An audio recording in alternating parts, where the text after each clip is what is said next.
The Buried Secret of M. Night Shyamalan is a documentary, sort of, that aired on the Sci-Fi channel in 2004, right before The Village came out. It was a 3-hour block.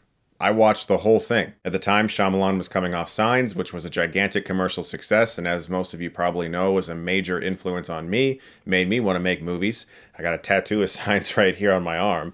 Obviously, I'm a fan of Shyamalan, and so at the time, I was really ready for this. It was marketed in a very clever way. Shyamalan put out a statement in the media saying that he was dissatisfied that the filmmakers were going to release the movie, and it was marketed as a documentary that was meant to be a puff piece about Shyamalan and the making of The Village. But along the way, they discovered secrets about his life and decided to go in a more invasive, personal route.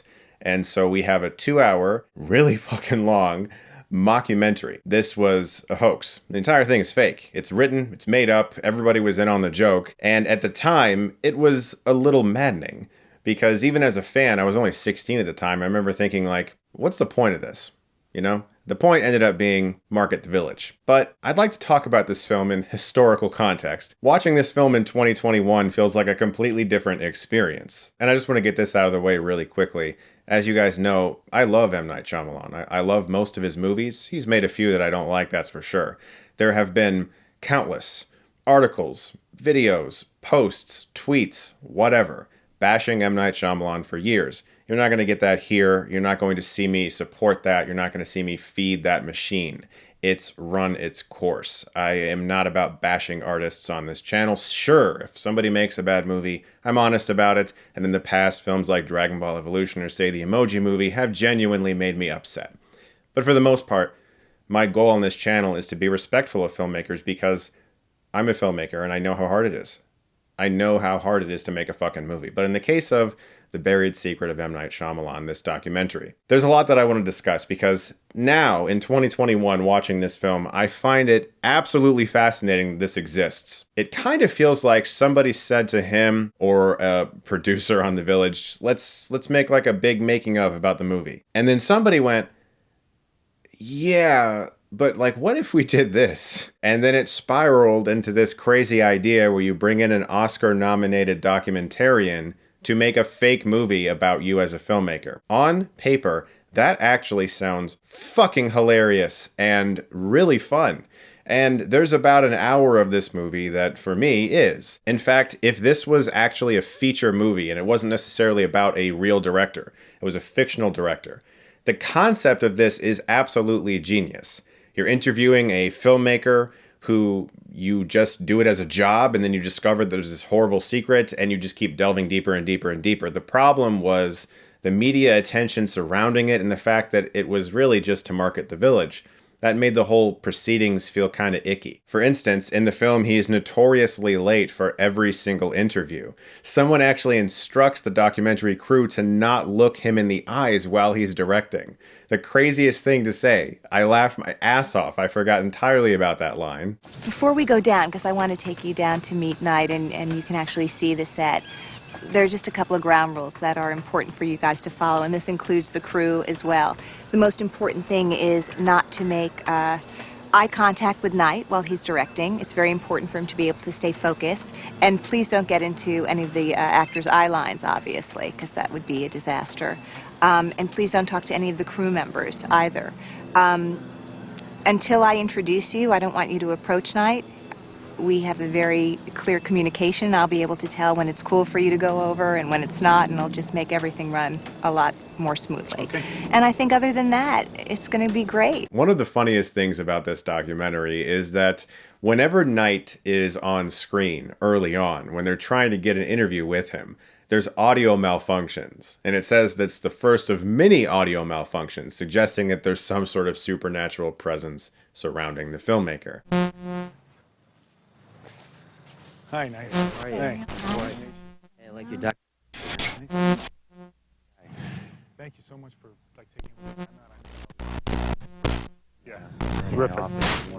And I just have to wonder then, how does he make movies? He's around audio and visual equipment all day.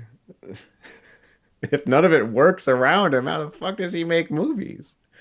Oh, man. One of the more curious aspects of this documentary is the hilarious viewpoint of M. Night Shyamalan's younger fans, namely some probably 15 to 17-year-olds who are hanging out outside of his house. Just saying that out loud should tell you that that wasn't really the best idea. All that being said, it's one of the funniest scenes in the film. So, thanks for talking to me about this. You guys are diehard Night Shyamalan fans, huh?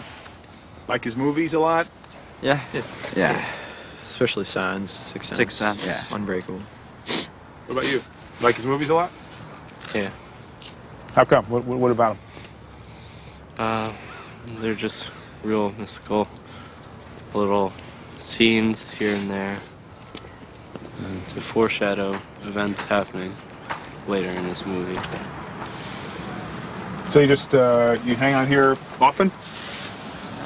Every once in a while. Yeah. You ever see him? Occasionally. See him drive by, make eye contact. He understands why we're here. Fans. Yeah. Right. Yeah, it's Yeah, fans. We're good friends. Autographs? Occasionally. We've gotten one or two. Yeah, I've got some. I mean, you don't know about M. Night? Don't do it. They don't know what about him. No. He's a filmmaker, Hollywood A-list. Everyone knows. Everyone knows what. Well, M. Night's connected. Connected in what way? Like he has a lot of contacts in the industry? Do all these kids just have spec scripts they're trying to get made? So in another, certainly not creepy at all scene, the kid invites the documentary crew into his basement and they play with a Ouija board and they ask the board if there are any spirits in the room connected to Night, and the piece moves, which is like a big moment. The following scene is what, in my opinion, is the biggest problem with this documentary, like an objective thing that could actually be way better about it, taken out of all the stuff I've already talked about. They start rewinding the footage they just shot, like it's on a VCR or something. How are they constantly transmitting this footage to VHS? Just so they can rewind and fast forward things. Who the fuck was shooting on VHS in 2004, let alone an Oscar-nominated documentary? And nevertheless, they rewind and fast forward this Ouija board like 20,000 times. This happens a lot throughout this documentary. Whenever they uncover some piece of evidence, they have another scene afterwards, rewinding and fast forwarding, linking things together, because as an audience, we're probably too stupid to remember that something just happened, so we need a constant reminder. The biggest issue with this documentary is that the runtime has been padded significantly. There is no reason for this to be over 2 hours. This thing should have been 80 minutes max. I actually think there's a really compelling, entertaining mockumentary within this. If I cared more, I would make my own cut of it, but there's no reason to do that. But there's just so much extra stuff. The filmmaker wandering around snowy streets, walking up to strangers, asking them questions about the supernatural. He paces in his hotel room and calls people. He paces in his hotel room and calls people. 4 scenes with a pizza delivery man who eventually becomes integral to the story, explaining the history of some sort of ghost or demonic presence that the director might be attached to. There is so much extra stuff during this documentary that doesn't need to be there, but let's try to focus on some of the more hilarious aspects. For instance, to get into the exclusive M. Night Shyamalan chat room, this kid shows the filmmakers a quiz in which they have to answer questions about the director. You have to take this quiz first. What is M. Night Shyamalan's first name? I know the answer to that. Manoj. Right. Where was M. Night born? Pondicherry, India. Correct. What was M. Night's intended profession? Teacher, lawyer, scientist, doctor. Which film was a major influence for Signs? I'm gonna say Close Encounters. No, it was The Birds. Where did Knight attend university? NYU. Which number has particular significance to Knight? I'm gonna guess 6. All right, you're in. What is this?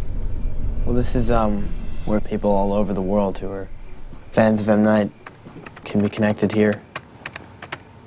For the record, I would have gotten all those right. This chat room works on a ranking system of 1 to 5 in regards to how much of a fan you are, 5 being the highest. Like if you're a 5, you're the biggest fan. He's like, I'm a 3. What's with the numbers? I see I'm 1, True Fan 3, Raven 5. The numbers, they show like your level of how deep you go, the higher your level is. Well, what are you? I'm a 3. He's actually the only 5 like I've ever met. So he has this creepy chat with somebody who seems to be a 5, a super fan. And he has all this information. He says he knows they're in Philadelphia. He guesses what type of clothes the director has on. It's hilarious. This whole sequence is great. What I also find very funny about this mockumentary, documentary, whatever you want to call it, is that the director in his hotel room, he's got memorabilia from Shyamalan's films all over the room. Sixth Sense posters, Unbreakable posters, Signs posters. Who does that? I'm making a documentary about somebody. I'm just going to get their posters and put them all up over the room. Just that one little aspect alone should have clued viewers into the fact that this was fake. But that's also something I want to talk about. In 2004, social media wasn't a thing. Nowadays, you watch something, if you're alone in your house, you can just log on to whatever site you want to, search what you're watching, and kind of experience it with other people. See other people reacting to it, talking about it. You're sort of having a communal experience even though you're alone. In 2004, you didn't have that. I just sat in my house watching this. I couldn't log on instantly and be like, do other people think this is bullshit? It's just whatever you think in that moment. Stuff like this could never get made today. Or if it did, they would have to be a little more upfront about it, or at least be in on the joke, kind of. Like, there's a lot of times where you market something a certain way and you sort of create secrecy around it, but by the time people are actually watching it, they know it's a fictional thing. That's at least how I would like to do that if I ever did a movie like that. When it comes to something like Cloverfield, for instance. You watch the Cloverfield trailer, you're intrigued by it, but you know there's not a fucking monster walking around New York City, but nevertheless, the viral marketing campaign worked and we wanted to know what was going on. But a movie like this really did play with us. It straight up made people believe it. And if you just go to Google and restrict the searches to the year 2004, and read articles and reviews from that time and post on sites that are still around, you can see that for some people, it worked. The documentarians also show a fascination with the fact that there are multiple black limos hanging out around the village set, and they seem to think that that's really creepy, a sign of something very bad. I'm like, it's a closed set with tons of A-listers. Why is this so strange to you that there would be black limos ready to escort the cast back to their hotels? Or it's a very normal thing that there would be transportation on set, and yet they try to create this mystery around it. It's fucking cringeworthy. It's one of the worst aspects of this documentary. The things that they try to make seem strange that are very normal for an A-list set or a big set like this. Like, they constantly are wondering why this set is closed. They say things like, why would this set be closed? What could he possibly be doing? Making a fucking giant movie. Like, I don't, indie sets are closed, let alone a Touchstone Pictures movie. It's fucking stupid. Now, one of the funniest parts of the movie is that they actually got a huge celebrity to interview for it. And he was at the height of his fame during this interview. But the way they set it up is also kind of strange. The documentarian asks a former childhood friend of Shyamalan, according to this film anyway, why Bruce Willis wasn't in Signs. Because they had made 2 films together. He's like, was there a falling out? Now, what about these actors? Breakout movie, Sixth Sense, Bruce Willis was in it. Second movie, Unbreakable, Bruce Willis. And then there's, with Signs, Bruce Willis is not in that. Was there, is there a story behind Signs or behind the casting of Signs? Or?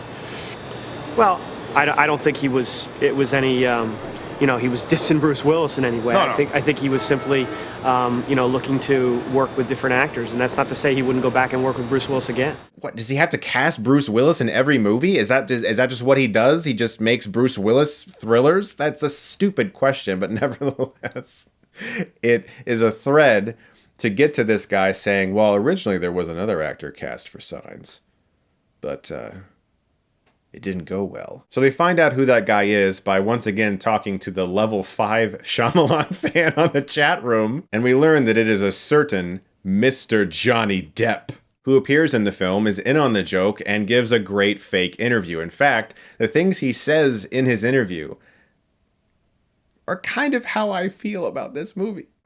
It's really not, I don't know what he's up to, I don't think anybody does, but it's not worth it, I mean, it's only cinema, It's only movies, man. Just have a good time. Step outside once in a while. Go get a donut. Just go get a donut, man. It's movies. Just have fun. That's how I feel, Like, movies can be really hard. Obviously, there are days where it's very stressful. And there's this aspect of Hollywood that I've always really disliked that treats filmmaking like it's this magical, impossible to describe thing that just, poof, there's a movie. It just happened. I love when a filmmaker is really honest and just explains step by step, this is how I made a movie and here's how we built this thing. I love when I hear a filmmaker talk about that. So there are aspects of this documentary that do kind of rub me the wrong way, even though it's fake and you're kind of just supposed to, laugh and not really take it seriously. There are messages in the film that I don't actually agree with, even though it's a mockumentary. And next, they get the only cast member from the village who is actually willing to sit down for this thing, Adrian Brody, who is like, yeah, how much you paying me, man? I'll do it. He takes an extremely dramatic sip from a cup and states a line that Johnny Depp just said was something that he was told should be memorized when talking about Shyamalan in public. All people have secrets. Life would be boring without secrets. Don't you think? And I remember because I had that question at the end. Don't you think? All people have secrets, Life would be boring without secrets, don't you think?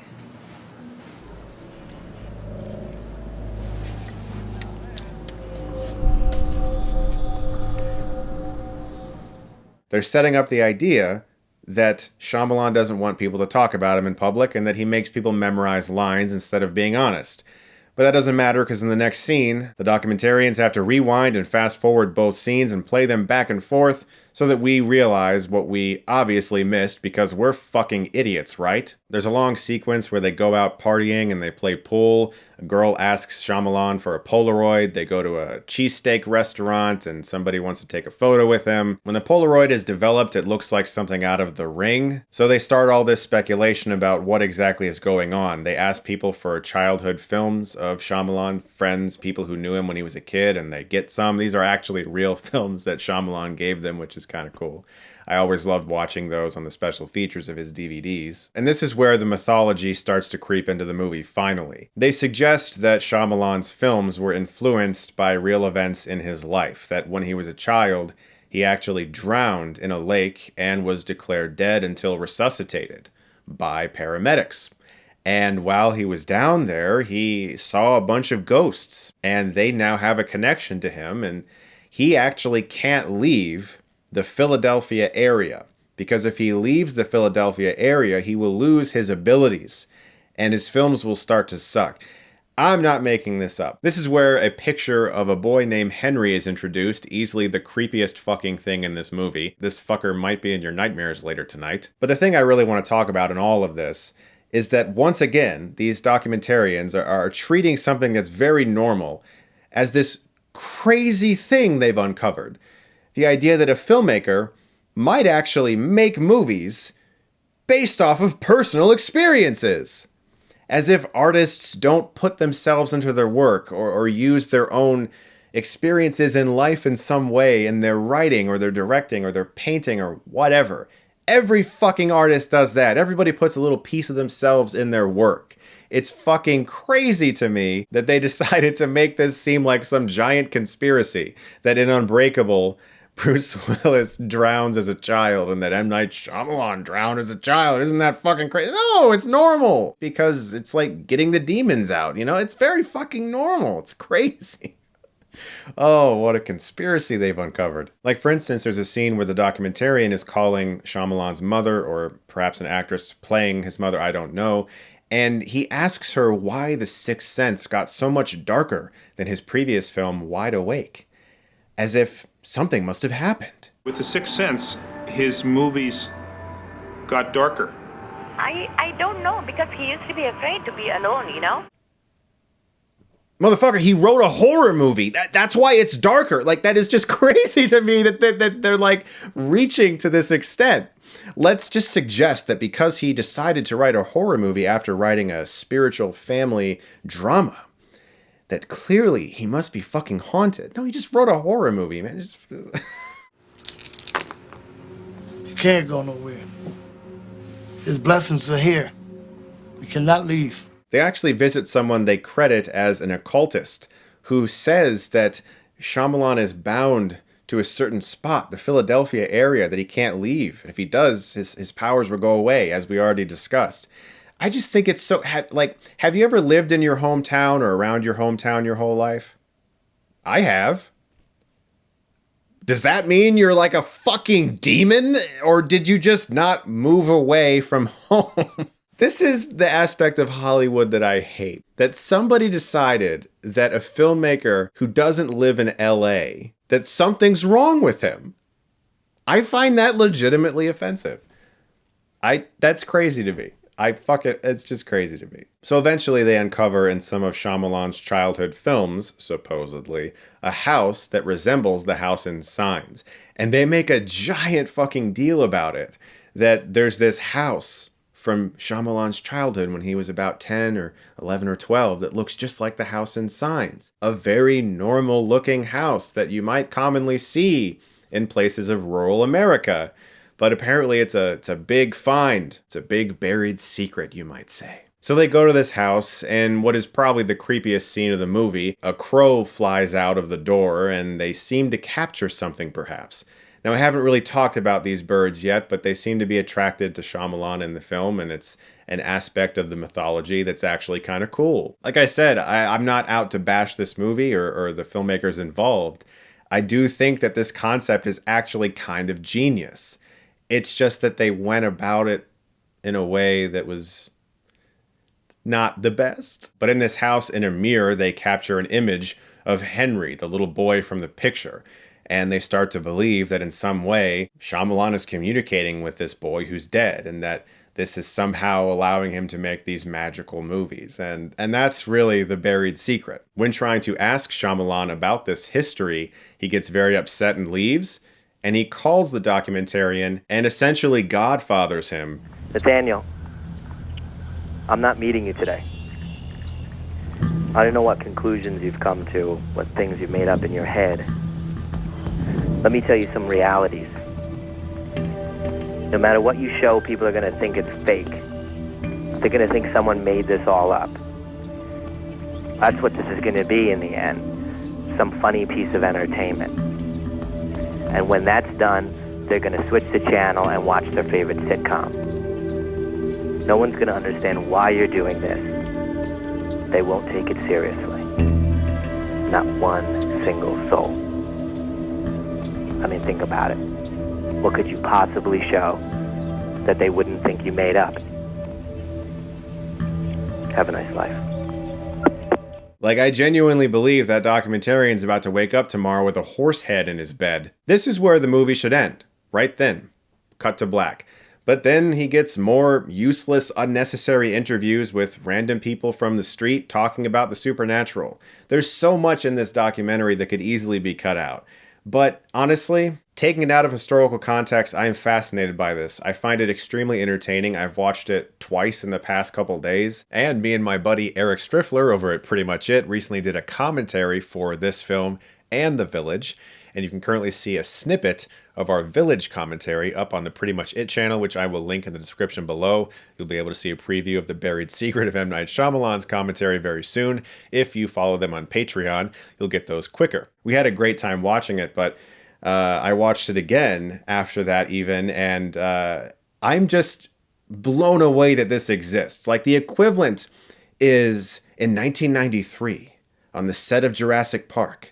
An Oscar-nominated documentarian interviews Steven Spielberg trying to get him to admit that he's using real fucking dinosaurs, that he must have a time machine, and in some way he's transported the dinosaurs to the set, and we will uncover this buried secret of Steven Spielberg. It is that crazy. And if anything, I think that as a piece of media, this film does have a place to be analyzed, to be discussed, to be appreciated for its audacity. the insanity of the movie and just the fact that it actually exists entertains me to no end, despite clearly some ill-advised ideas. And it didn't do any favors for Shyamalan, that was for sure. But I'm so happy that over the years he has started to make films that are personal to him again and that they've been good. I loved Servant Season 1. I'm very excited to see Servant Season 2, depending on when I post this. I either have seen the first episode or I haven't. I'm not sure yet. I'm filming this early January. So I love the man. And I, as a fan, like, I'm endlessly entertained by this movie, even though it's like, that probably wasn't the best idea, but I'm just glad that it exists, I guess, because it occupies this weird space in my Shyamalan fandom, and I love that I can watch it every once in a while and hopefully introduce it to some people, even though clearly those involved are kind of embarrassed by it. I do think that it could be at least appreciated for what it could have been, because it certainly is not very good, but there are portions of it that are, and that seem like a potential genius idea that just wasn't explored to its fullest extent. I'm not going to grade this movie. I don't even know how to grade this movie. I just wanted to make a video about it. I would also like to review his other film, Wide Awake, which I will do very soon. And I hope you guys look forward to that. Thank you so much, as always, for watching, guys. And if you like this, you can click right here and get Stuckmanized.